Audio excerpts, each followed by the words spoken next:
बानो जुलेखा, बानो, बानो जुलेखा, बानो, बानो, बानो, बानो जुलेखा, बानो, कहाँ हैं आप? बानो, कहाँ हैं आप?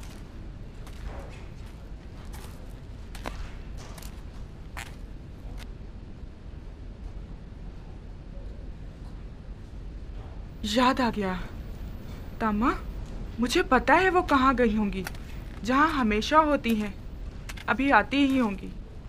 चलो तब तक थोड़ा सा गंदम पीस कर आटा गूंद लेते हैं।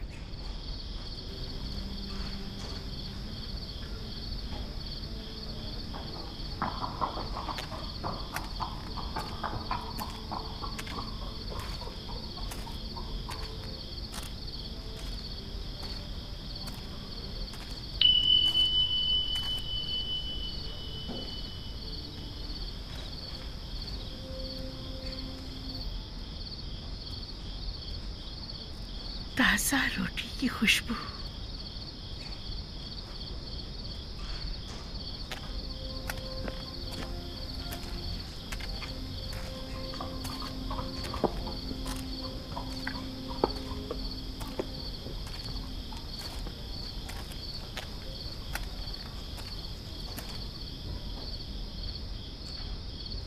कौन है यहाँ?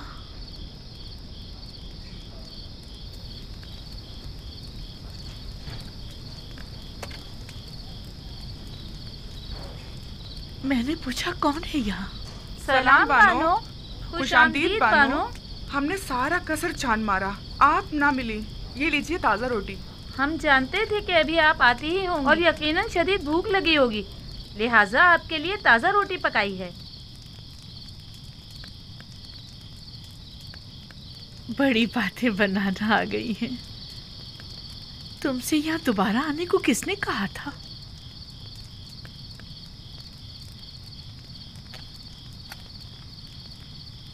आइए बानो, आइए यहाँ आराम से बैठ जाइए। पहले गरम गरम रोटी खा लें।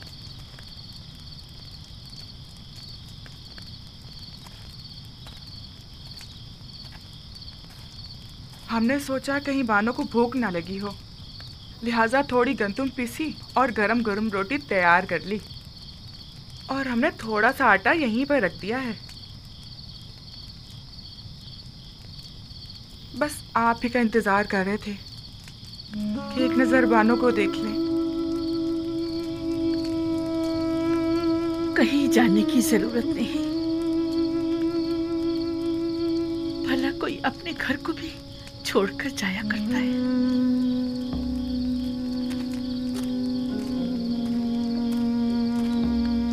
हमारा तो कोई ठिकाना नहीं जहाँ जाएं बानो। बचपन से अब तक इसी कस्र में जिंदगी गुजारी है, अब कहाँ जाएं? और फिर हमें यहाँ की आदत जो पड़ गई है और बानो से उनसे अलग हो गई है। इरादा तो कहीं और का था, लेकिन कहाँ नहीं मालूम। फिर अचानक गैर इरादी तौर पर खुद को कसर के दरवाजे पर पाया। मुझे भी तुम्हारी जरूरत है। अगर चाहो तो रुक सकती हो। मेरा भी तुम्हारे सिवा कौन है?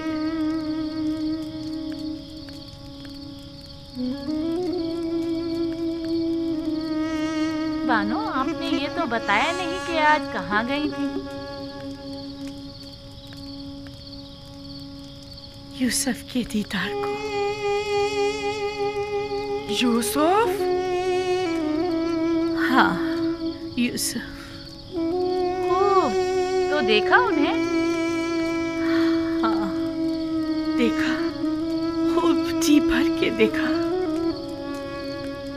कितना ही युज़ारसीन कहकर पुकारा, नहीं सुना। जो ही यूसुफ कहकर पुकारा तो सुन लिया और मुझे ढूंढने लगा। क्या उन्होंने भी आपको देखा? नहीं, मैंने अपना चेहरा छुपाया हुआ था। मैं नहीं चाहती थी कि वो मुझे इस तरह देखे। लेकिन मुझे खुशी है मैंने उसे जी भर के देखा। इस कमजोर बिनाई के साथ भी? हाँ,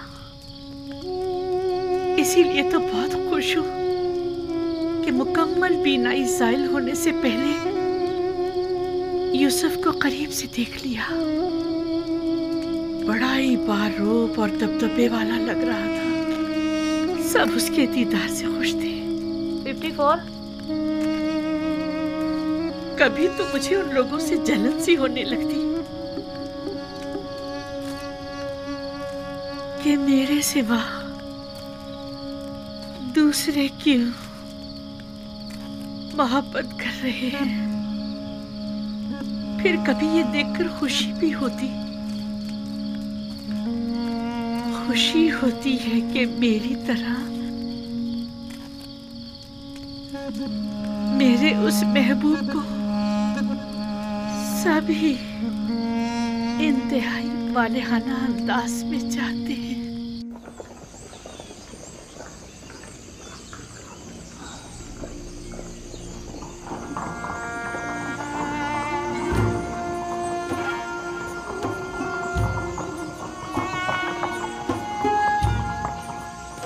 गोदामों की तरफ चलें।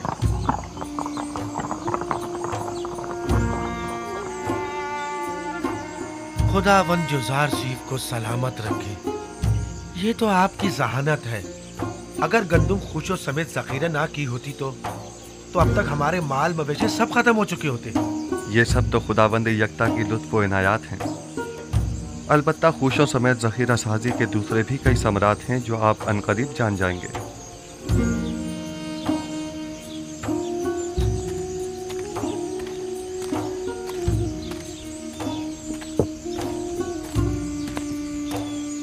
पैमाने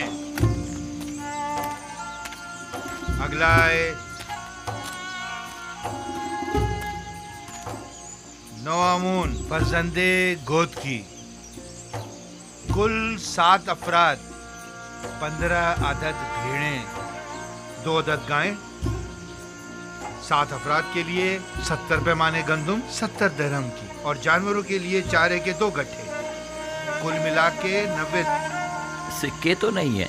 हीरे मोती कोई सोना चांदी? अफसोस कि मेरे पास वो भी नहीं है। अलबत्ता गाय और भेड़ें हैं, अगर वो ले लें तो। कोई हर्ज नहीं, गाय भेड़ और बकरी भी ली जा सकती है। बस सनद ले लें ताकि वाज़ेह हो जाए कि अब ये माल हुकूमत मिस्र की मिल्कियत है। फिर वो जानवर उसी के मालिक को लौटा दिए जाएं ताकि वो उनकी देखभाल कर सके। यानी जो भेड़ें मैं गंदुम के बदले में दूंगा मैं उन्हें दोबारा अपने पास रख सकता हूँ? बिल्कुल।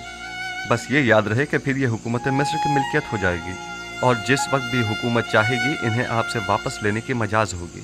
सपासगुजार हूँ या नबी खुदा, सपासगुजार हूँ। बेहतर इससे और क्या होगा। मेरी गायों में से एक के बदले में मुझे गंदुम दे दीजिए। बताइए किस जगह मुझे दस्तखत करने हैं, कहाँ पर? हम चलते हैं। सपासगुजार हूँ या नबी खुदा। खुदा आपकी हिफाजत करे। अगर किसी के पास सिक्के ना हो तो ज़रो जवाहिरात भी लिए जा सकते हैं और अगर वो भी ना हो तो माल मवेशी कागजी कार्रवाई के बाद उन्हीं के हवाले कर दें। अगला शख्स। इसके अलावा घर, ज़मीनें और दीगर अमलाक भी कबूल कर सकते हैं।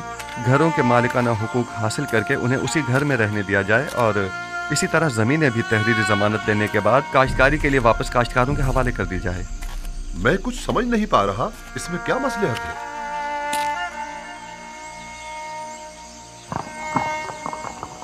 मेरा मकसद सिर्फ क़याम अदल है, बाद में आप जान जाएंगे।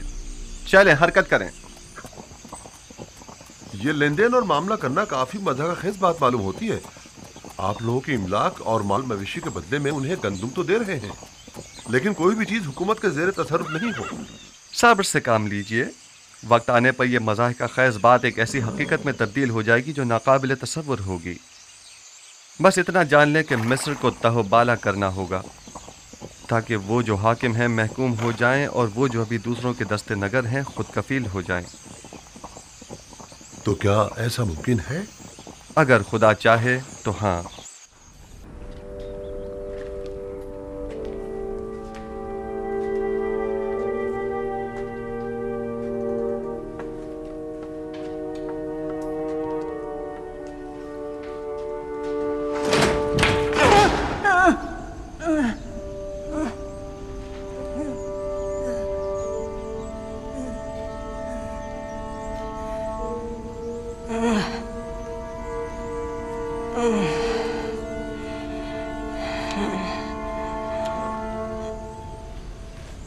ये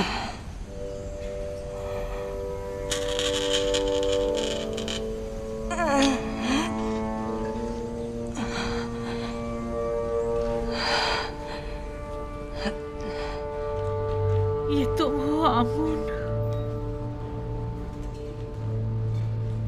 वही जो कभी बड़े गुरूर से और तो अंबर में मुअत्तर मेरे कमरे के कोने में बने माबद में खड़े रहते थे और चाहते थे कि मेरे गुनाह के गवाह बनो। मैंने मारे शर्म के तुम्हारे चेहरे को ढांप दिया था। क्या हुआ? ठोकरों में क्यों पड़े हो? जानती हो, अरसा हुआ कि मैं तुमसे गाफिल हो गई हूं। देख रहे हो, बीमार और नातवा हूं और अपने उमूर के लिए आजिज़ और दरमांदा हो चुकी हूं। मैं ना सिर्फ तुम्हें बल्कि खुद को भी फरामोश कर चुकी हूं। जब तक मैं साहिबे जाहो मर्तबा थी, तुम भी अजीजो मोहतरम थे। मैं खुद से क्या गाफिल हुई, तुमसे भी हो गई। अब तुमसे क्या छुपाऊं आमून? तुमसे मेरी गफलत बरतना शायद अमदन था। पता है तुम्हें, पूरी उम्र मैंने तुम्हारी तख्तीस की, लेकिन माफ करना आमून, तुमने बिल्कुल भी बंदा नवाजी नहीं की और तुमने मुझे माहबते आमून की देवी को हमेशा नजरअंदाज किया। मुझे तुम्हारी मौजूदगी में गुनाह करते शर्म आई, लेकिन तुमने मुझे लोगों के सामने शर्मसार होते देखा, लेकिन तुमने कुछ ना किया। खैर, तुम आमून हो, आमून, मिस्रियों के खुदाए अजीम आमून।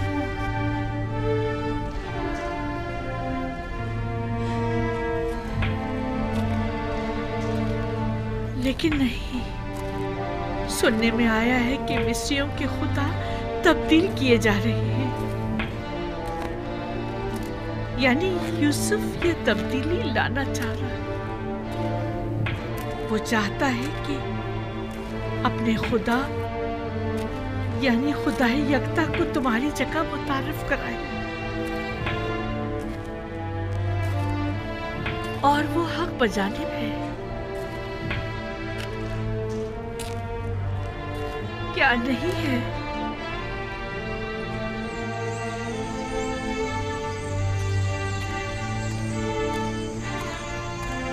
आमून, देखा तुमने, यूसुफ एक गुलाम से ज्यादा कुछ न था और उसके खुदा ने उसे अजीज मिस्र बना दिया। हक तो यह है कि यूसुफ को ऐसे खुदा की ताजीम और तकरीम भी करनी चाहिए। क्या ऐसे बंदा परवर और बंदा नवाज खुदा की ताजीम और तकरीम नहीं करनी चाहिए? क्या आमून की जगह ऐसे खुदा की परस्तिश नहीं करनी चाहिए? और तुमने मेरे लिए क्या किया?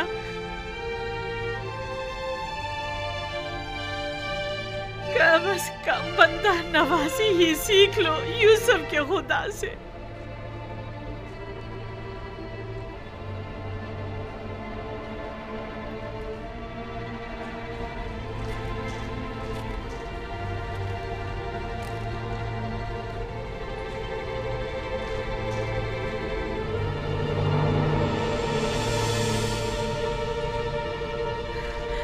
ये देखो, यूसुफ की गुलामी की सनद अब भी मेरे पास है। देख रहे हो, यूसुफ के खुदा ने एक गुलाम को बस्ती की जिल्लत से निकालकर औजे कमाल को पहुंचा दिया, और तुमने मिस्र की बानो अजीम को औजे कमाल से जिल्लत उखारी की बस्ती में धकेल दिया। यूसुफ के खुदा की लानत और दीगर तमाम खुदाओं की लानत हो कि तुम जैसे कमजोर और नातवा खुदा पर, कि जिसने मुझे इस जिल्लत की बस्ती में धकेल दिया।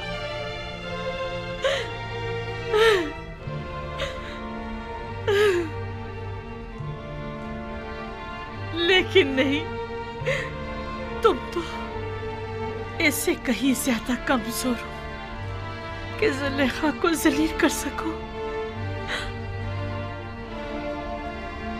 मेरे ख्याल में मेरी ये जिल्लत भी यूसुफ के खुदावंद के इरादे से है।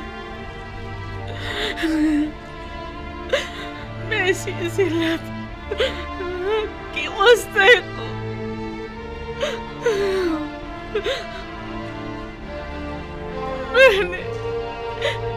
मैंने यूसुफ और उसके खुदा के साथ बहुत बुरा किया है। खुशा नसीब युजार सीफ के कि वो इतनी खूबियों वाला खुदा रखता है।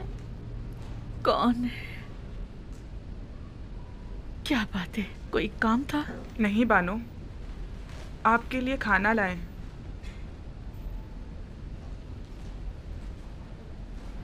तुमने देखा मैंने आमूर के साथ क्या किया? से काबिल है, बहुत पहले आपको ये काम कर लेना चाहिए था।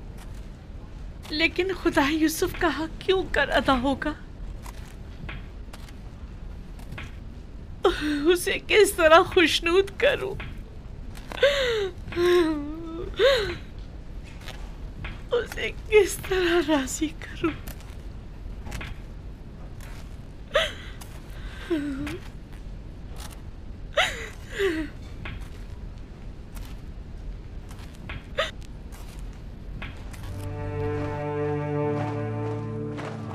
लश्कर मिस्र फरमानदे हुरम हूब की सरबराही में हामून हीथियों के साथ बरसों बरसरे पैकार रहने के बाद कामयाब व कामरान मिस्र वापस लौटता है।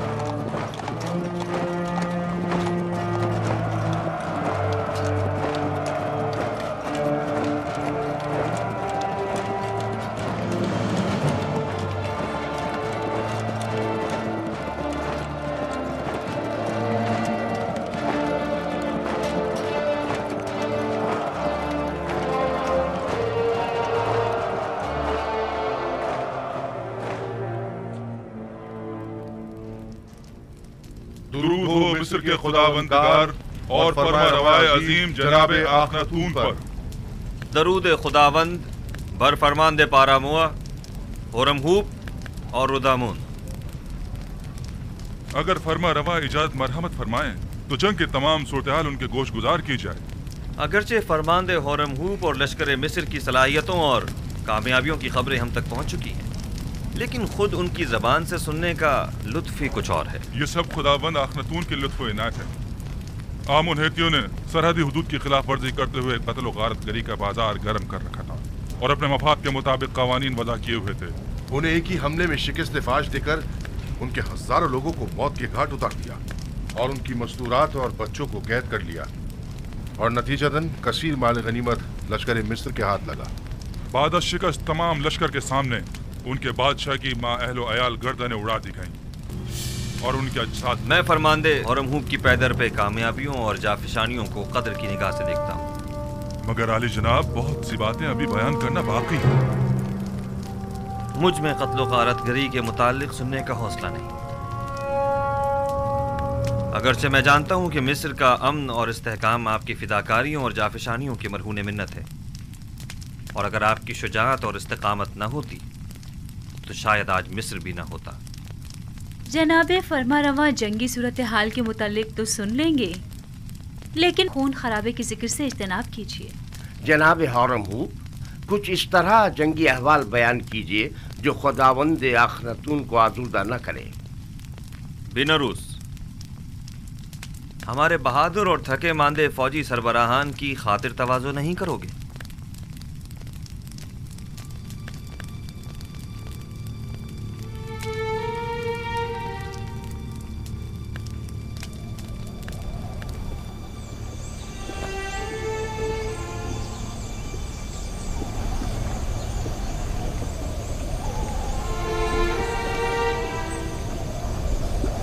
इन्हें तो देखो,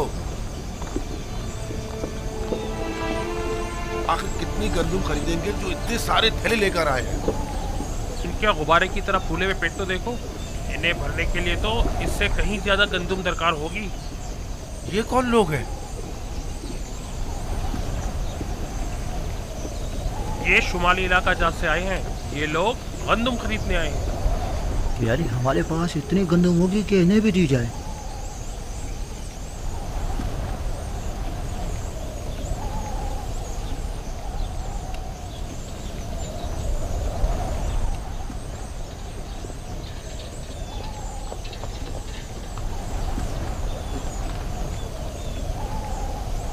तो काहिना ने माबद भी गंदुम लेने की गर्ज से तशरीफ लाए हैं।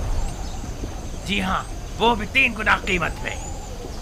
इस वक्त तो माबद आमून की हालत इनसे भी बदतर है। आप हमारी मदद क्यों नहीं करते? पहली बात तो यह है कि ये लोग खावरी हैं और हमारी ही तरह इंसान हैं, और दूसरी बात यह कि ये लोग बरसों से मिस्र को खराज देते रहे हैं और अपनी आमदनी का एक कसीर हिस्सा हुकूमत मिस्र के हवाले करते रहे हैं। अब जबकि इन्हें कहत दरपेश है तो हमारा ये फ़र्ज़ बनता है कि हम उनकी मदद करें। जबकि आमून एक सरवतमंद खुदा है, क्या हर्ज है कि वो अपने उस अजीम ख़जानों में से कुछ दौलत अपने ही माबद के काहिनों पर सर्व कर दे? था, कभी था, लेकिन अब आमून दौलतमंद नहीं रहा।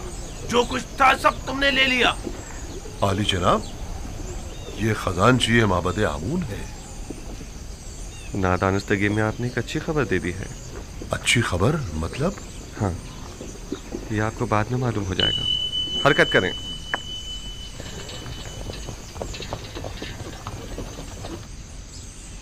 बहुत से पैगंबर दीगर पैगंबरों पर फजीलत और बरतरी रखते हैं। दादा जान, तो क्या आपसे पहले भी बहुत से पैगंबर गुजरे हैं? हाँ मेरी जान, मुझसे पहले भी कई पैगंबर गुजरे हैं और मेरे बाद भी आते रहेंगे। तमाम इंसानों के बाप हजरत आदम हैं। नूह और मेरे दादा इब्राहिम मुझसे पहले गुजरे हैं और यूसुफ और दीगर पैगंबर मेरे बाद होंगे। आखिरी पैगंबर के जिनका नाम अहमद है, मेरे चचा इस्माइल की नस्ल से होंगे। बाबा, कौन से पैगंबर तमाम पैगंबरों से बरतर और वालातर है? वो जिनकी नबूवत का दायरा सबसे वसी है। हर फरस्ताला नबी किसी खास खित्ते की हिदायत पर मामूर किया जाता है। मसलन मैं सिर्फ अपनी कौम की हिदायत पर मामूर हूं, लेकिन एक पैगंबर ऐसे भी हैं जो पूरी कायनात पर खुदा के अहकामात के नफाज पर मामूर है, और वो आखिरी पैगंबर है। बिन्यामीन अभी तक क्यों नहीं आया? क्या वो ये नहीं जानता कि मैं उसका मुंतजिर हूं? परेशान मत होइए बाबा, मैं अभी जाकर देखती हूँ।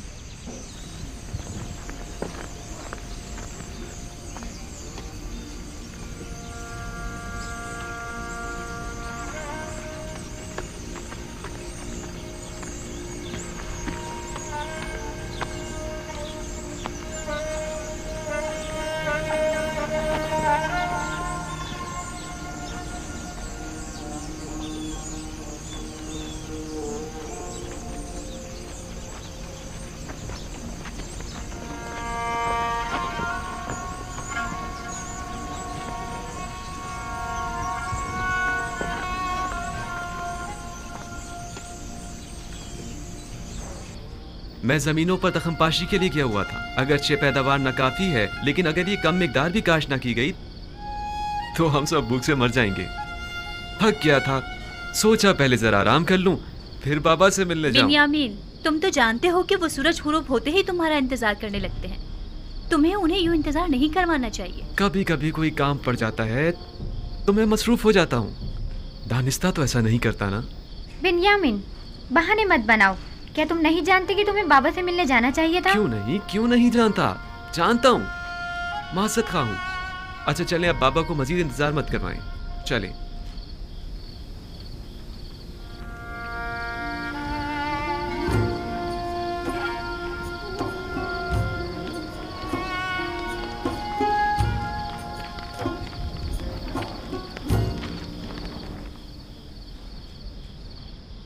मुझे माफ कर दीजिए बाबा,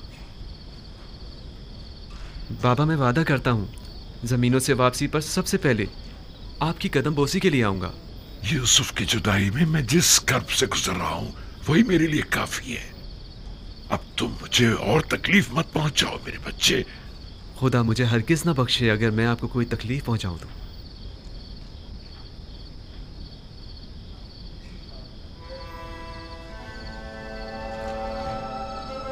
यूसुफ के बाद मेरा तुम्हारे सिवा कोई नहीं।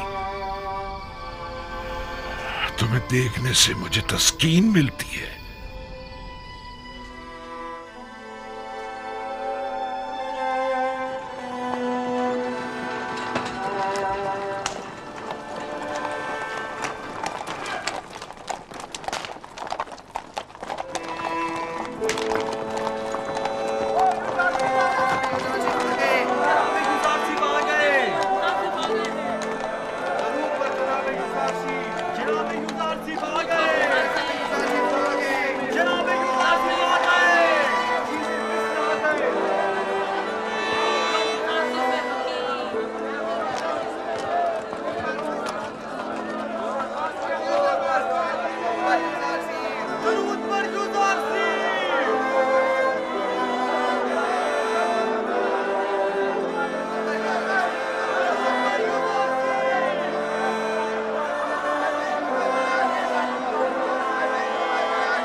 अगर आपको याद हो तो मैंने आमून और आईने आमून परस्ती के खिलाफ इकदाम करने के लिए जनाब फरमारवा को हमेशा किसी मुनासिब वक्त का इंतजार करने का कहा था।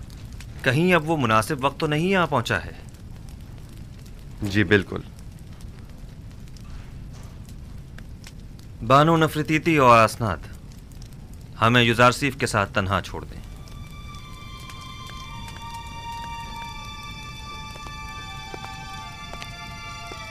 माबद आमून के तरफदारों की अक्सरियत अब अक़लियत में तब्दील हो चुकी है और उसके ख़जाने भी खाली हो चुके हैं। मेरे इल्म में है, और ये भी कि मिस्र की अक्सरियत यकता परस्त हो रही है। अब तमाम शहरों में ये मुनादी करा दी जाए कि आज के बाद मिस्र के लोगों का सरकारी आईन यकता परस्ती होगा। आपने सुना जनाब होरमहू, हम यकता परस्त हैं और आज के बाद आमून परस्ती जुर्म शुमार की जाएगी। इसके बावजूद कि माबद आमून मेरे लिए काबिल एहतराम है, लेकिन मैं अपने नजरियात और कायद पर अपने खुदाबंदगार के फरमान को तरजीह दूंगा। हमें आपसे इसी जवाब की तवक्को थी। जिस तरह आपने सरहदों को दुश्मनों से पाक किया है, उसी तरह शहरों को भी शिर्क व बुत परस्ती से पाक करना होगा। फरमा रवा के हुक्म के ताबे अपने फरमान को नाफिजुल अमल समझें।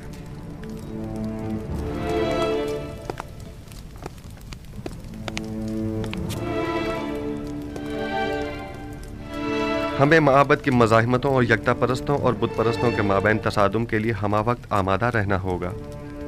बेहतर होगा कि लश्कर मिस्र को भी मुकम्मल आमादगी का हुक्म दे दिया जाए। ऐन मुमकिन है कि हमें उठते हुए फितनों को खामोश करना पड़े।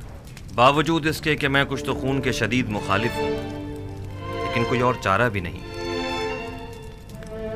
इज्तिनाब नागुज़ीर हो चुका है। हमने बरसों सब्र किया और माबद के खिलाफ हर किस्म की कार्रवाई को इल्तवा में डालते रहे, महज इसलिए ताकि इस तब्दीली आइन में बेगुनाहों का खून कम से कम बहे।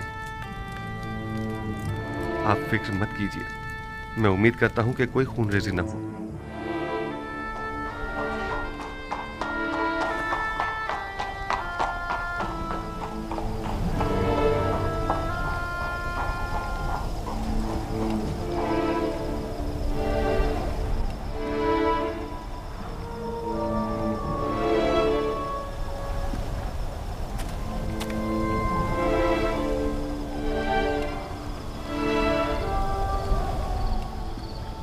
जनाब अखनातून और जनाब युजारसीफ गहरी दिली वाबस्तगी रखते हैं। फरमारवा जनाब युजारसीफ को एक रहनुमाए इलाही की नज़र से देखते हैं।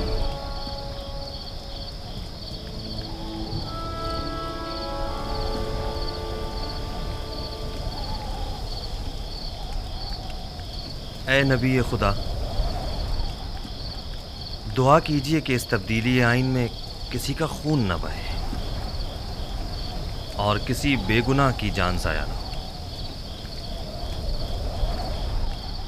आला आदाब के हुसूल के लिए बहुत भारी कीमत चुकानी पड़ती है। बसा औकात ईमान के पौधे की आबियारी के लिए बहुत ज़्यादा खून बहाना पड़ता है। यही खून है जो तारीक दिलों को रोशन और मुर्दा दिलों को जिंदा करता है। लेकिन इस सब के बावजूद मैं उम्मीद करता हूँ कि खुदाबंद यकता अपने पैरोकारों की नुसरत फरमाएगा और इस मुबारज़े में कुफ्र और शिर्क पर ईमान को गलबा अता फरमाएगा।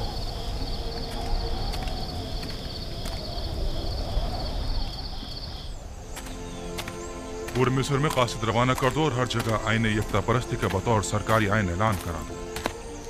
माबद के सरबराहों को भी खबरदार करा दिया जाए कि आज के बाद आमून परस्ती की तरवीज और तबलीग जुर्म शुमार की जाएगी। और मुनादी करने वालों को हुक्म दे दें कि शहर शहर जाकर ये खबर आम कर दी जाए। जाओ। उम्मीद करता हूं कि आमून मेरे इस अमल पर मुझे बख्श देगा, क्योंकि मैं मजबूर हूं। मैं जिस तरह आमून को मिस्र का अजीम खुदा समझता हूं, उसी तरह आखनातून को भी मिस्र का अजीम फरमारवा और खुदाओं का बेटा गिरदानता हूं। अगरचे आखनातून आमून का एक नाखलफ बेटा है कि जिसने अपने बाप आमून के साथ खयानत की है और उसके आइन को बदलने का हुक्म दिया है।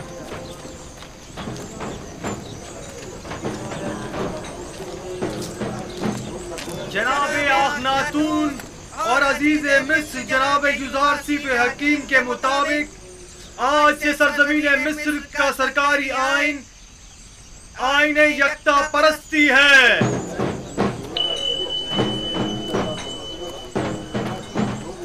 लिहाजा आज से परस्तिश आमून और दीगर खुदाओं की परस्तिश करना गुनाह और जुर्म शुमार किया जाएगा।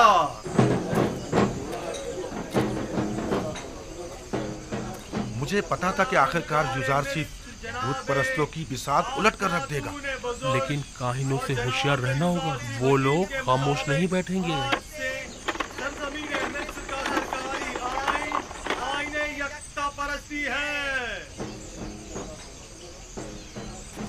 लिहाजा आज से परस्तिश आमून और दीगर खुदाओं की परस्तिश करना नाकाबिले माफी जुर्म शुमार होगा।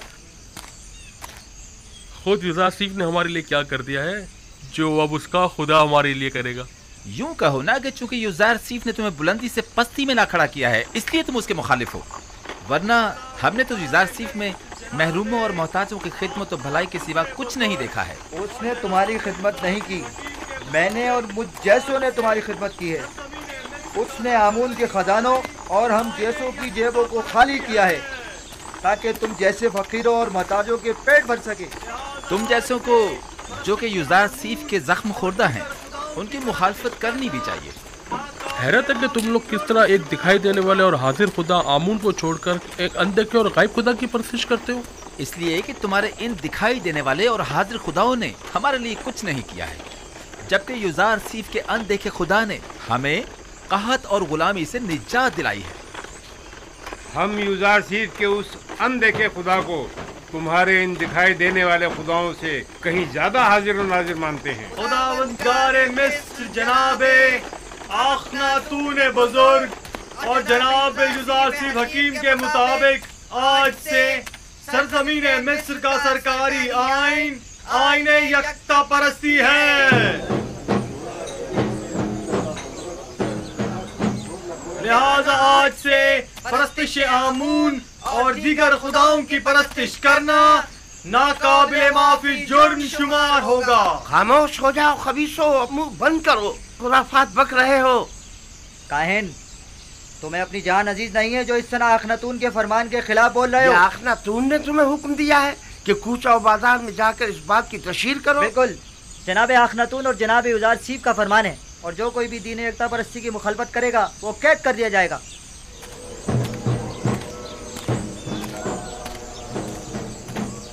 मैं जानता था कि युजासीफ के इन तमाम इक़दामात के यही नताइज होंगे।